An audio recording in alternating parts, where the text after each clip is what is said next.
প্রিয় নেতৃবৃন্দ, সহকর্মীবৃন্দ, সকল সুবর্ণাতিথিগণ, আসসালামু আলাইকুম। প্রতি বছর মে মাসের এই দিনটি আমাদের পরিবারে আসে এক বেদনা বিধুর স্মৃতি নিয়ে। এই দিনে শুধু আমাদের পরিবার নয়, বরং সমগ্র দেশই হয়ে উঠে পড়েছিল বেদনার্ত ও অভিভাবকহীন। আমাদের প্রিয় মাতৃভূমি বাংলাদেশের জন্মের সাথে জড়িয়ে থাকা এক অবিচ্ছেদ্য নাম শহীদ প্রেসিডেন্ট জিয়াউর রহমান, যে চট্টগ্রাম থেকে স্বাধীনতার ঘোষণা করে তিনি এ দেশের সাথে তার নাম অবিচ্ছেদ্য করেছিলেন।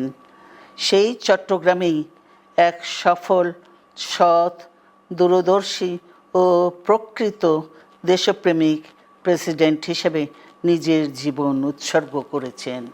এদেশে গণতন্ত্র, স্বাধীনতা, সংবাদপত্র ও বিচার বিভাগের স্বাধীনতা, স্বনির্ভরতা ও উন্নয়ন এবং নিজস্ব জাতীয়তাবাদ সৃষ্টির অনন্য রূপকার শহীদ জিয়া, যে গণতন্ত্র প্রতিষ্ঠা আর সার্বভৌমত্ব রক্ষার লড়াইয়ে তিনি শাহাদাত বরণ করেছেন, সেই গণতন্ত্র নিরবচ্ছিন্ন যাত্রা আজও বাধাগ্রস্ত হচ্ছে প্রতি পদে পদে। খুব শীঘ্রই আমরা বাংলাদেশকে গণতন্ত্রে পুনঃপ্রতিষ্ঠিত দেখতে পাব।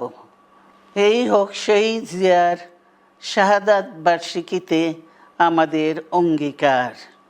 এই লক্ষ্যে সুশৃঙ্খলভাবে এগিয়ে চলার জন্য আমি বিএনপির সকল পর্যায়ের নেতা কর্মী ও দেশবাসীর প্রতি আহ্বান জানাচ্ছি।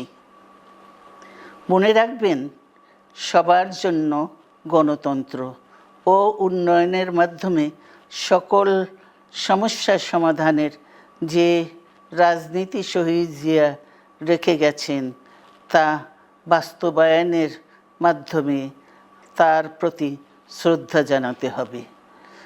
আমরা তার বিদায়ী আত্মার মাগফিরাত কামনা করছি। আল্লাহ হাফেজ। বাংলাদেশ জিন্দাবাদ।